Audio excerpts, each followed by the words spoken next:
Bagaimana caranya keluarga itu bisa mendapatkan keluarga, memperoleh, mencapai keluarga yang sakinah, mawaddah dan rahmah. Saya pesan siapapun dia, sinten mawon yang nada, jangan sampai merasa, jangan sampai ada kata-kata paling atau lebih. Saya di keluarga ini paling kaya, paling berharga, palingnya banyak.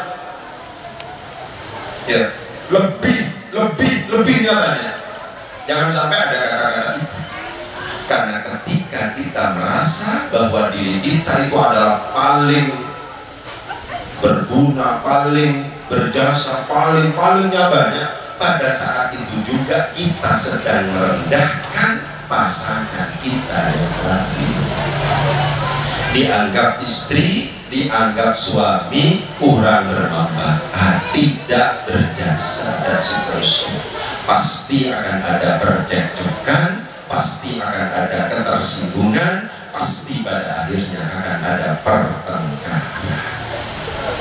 Jangan sampai ada kata-kata paling atau lebih. Mereka penting untuk kemudian direnungkan, untuk kemudian kita terapkan dalam menjalin hubungan keluarga. Yang penting diaplikasikan atau diterapkan dalam kehidupan kita di keluarga kita. Mereka penting. Yang harus ada adalah apa? Yang harus ada adalah perasaan saling menghormati, saling memuliakan. Apakah Fian sebagai seorang suami itu dianggap sebagai umat Muhammad terbaik? Tergantung pada bagaimana bentuk penghormatan, memuliakan istri. Khairukum khairukum li ahli wa ana khairukum li ahli. Yang paling baik di antara kamu adalah yang paling baik memperlakukan istri kamu. Apakah kita dianggap sebagai umat Muhammad terbaik? Ternyata salah satu cirinya, salah satu tandanya, apakah kita memperlakukan istri kita yang terbaik atau tidak? Siapapun kita, memang kenyataannya kita lebih kaya, memang kenyataannya kita lebih berpenghasilan, memang kenyataannya kita itu lebih misalnya punya ini, kenyataannya itu. Tapi kalau seandainya kemudian kita tidak menghormati istri kita, tidak memuliakan istri kita, maka kita dianggap oleh hadis tadi bukan dianggap sebagai umat Muhammad terbaik. Khairukum khairukum li ahli wa ana khairukum li ahli. Sebaik-baik kamu adalah yang paling baik memperlakukan istri kamu, dan saya Gusti Kanjeng Nabi adalah yang paling baik memperlakukan istri saya. Nero saya Pak kontak nero Gusti Kanjeng Nabi. Pertengkaran di rumah tangga lebih disebabkan karena tidak ada saling menghormati, tidak ada saling memuliakan dan seterusnya. Pun juga demikian, seorang istri dituntut untuk juga bersikap yang sama. Bahkan dalam hadis Nabi dikatakan, lau kuntu amiran ahadan ayyasjuda li ahadin, kalau seandainya saya harus memerintahkan seseorang untuk bersujud kepada orang lain, la amartul mar'ata an tasjuda li zawjiha, saya akan perintahkan para wanita untuk bersujud kepada suaminya. Imbang kita sebagai suami harus mempersembahkan sikap terbaik, pun juga istri harus juga mempersembahkan sikap terbaik kepada suaminya, sampai dikatakan kalau seandainya saya harus memerintahkan seseorang untuk bersujud kepada orang lain, la amartul mar'ata an tasjuda li zawjiha, saya akan perintahkan para wanita untuk bersujud kepada suaminya. Imbang. Oleh sebab itu nikah harus dipegangi. Mohon kita gagal nikah berkata saling, merasa saling nikah gagal, banyak saya ubah mereka bukan.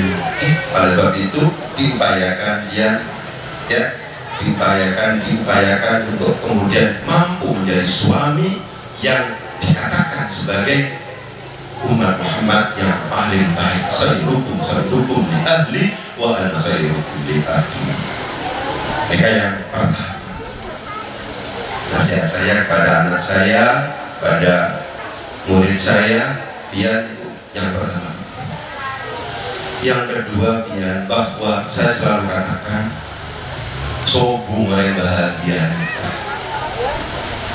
Yang ada adalah orang yang dibahagiakan oleh Allah. Tidak ada orang kaya, yang ada adalah orang yang dikayakan oleh Allah. Tidak ada orang sukses, yang ada adalah orang yang disukseskan oleh Allah. Terus sampai la haula wala quwwata illa billahil aliyyil azim. Tidak ada daya dan kekuatan sedikit pun yang dimiliki oleh manusia. Kalau seandainya kita memiliki daya dan kalau seandainya kita memiliki kekuatan, itu lebih disebabkan karena bantuan dan pertolongan dari Allah Subhanahu wa Ta'ala. Bagaimana kita mendapatkan bantuan dan pertolongan dari Allah? Saya ingatkan orang tua, ya. Nada orang tua. Ridallah fi ridal walidain wa sukhtullah fi sukhtil walidain. Ridhonya Gusti Allah itu tergantung pada ridhonya orang tua, murkanya Gusti Allah itu tergantung pada murkanya kedua orang tua. Berarti pun angsal, kalau seandainya sampun angsal sudah mendapatkan ridho restu dari Allah, alam dan isinya adalah milik Allah. Kenapa dalam kehidupan kita kok gagal, masalah bertubi-tubi terus datang lagi? Karena kita ditinggal oleh Allah. Tidak ada ma'iyah, tidak ada kebersamaan Allah. Tidak penting. Bagaimana mendapatkan kebersamaan Allah? Orang tua.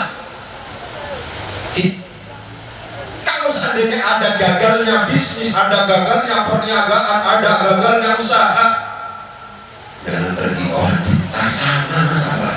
Bermasalah orang pintar, bermasalah pada orang tua diminta doa. Ya. Oleh sebab itu, kalau seandainya orang tua kita sebagai orang tua sudah mau melakukan tirakat, sudah berdoa untuk anaknya, siang malam asal pada Quran api, oh ternyata sukses.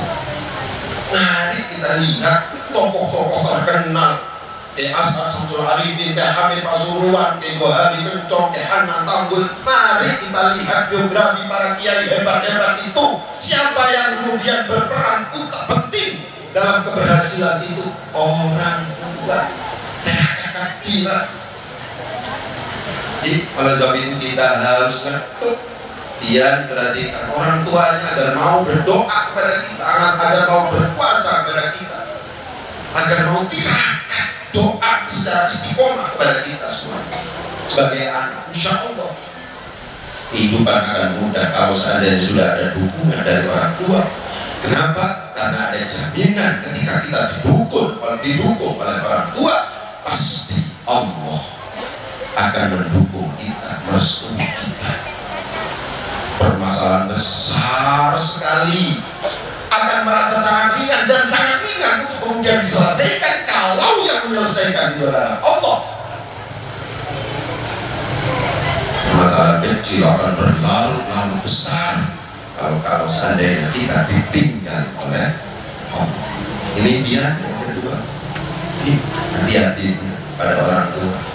Jangan sampai kemudian karena kita sudah sarjana, karena kita sudah macam-macam, orang tua kita mungkin tidak sarjana, tidak pernah pondok, tidak pernah kuliah dan seterusnya, kita mentang-mentang.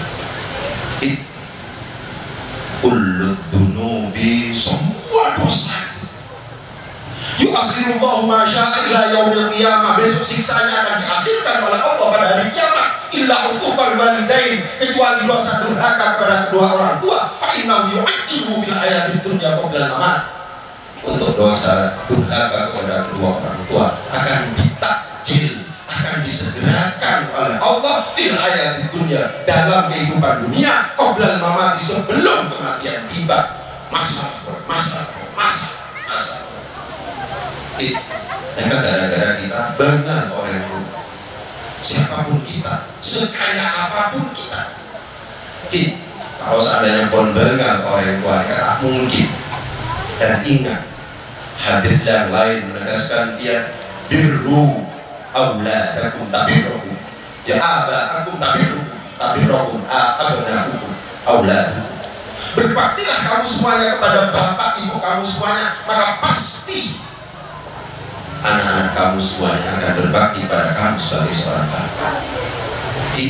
Kalau seandainya kita sebagai seorang bapak neka ingin anak kita berbakti kepada kita, neka tak masuk akal. Kalau seandainya kita sebagai anak itu justru bengal kepada orang sepupu kita.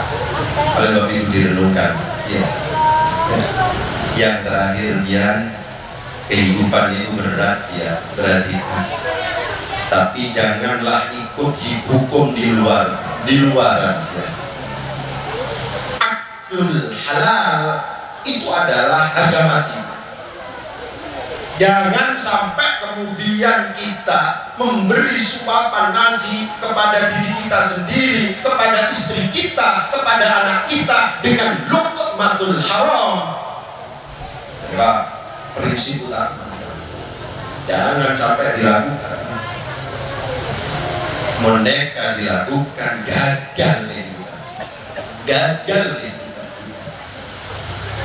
Man akalal halal, barang siapa yang makan makanan halal, ata'at jawarihuhu sya'am aba, maka anggota tubuh kita memaksa kita untuk kemudian taat kepada Allah, memaksa. Apakah kita tidak berkeinginan untuk taat? Kita dipaksa oleh anggota tubuh kita. Kenapa? Makanan kita halal.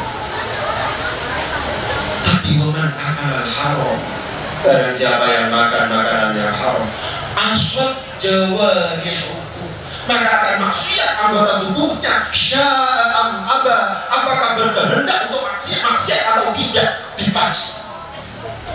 Suruh beri muslim, cek gelem. Suruh ini cek gelem. Karena apa? Karena bahan dasarnya sudah haram, setuju. Oleh sebab itu anak kita jangan sampai kita suap. Insya Allah jangan ikut hukum di luaran. Luaran Ustaz nonton kan ada si haram pun sulit ya Ustaz.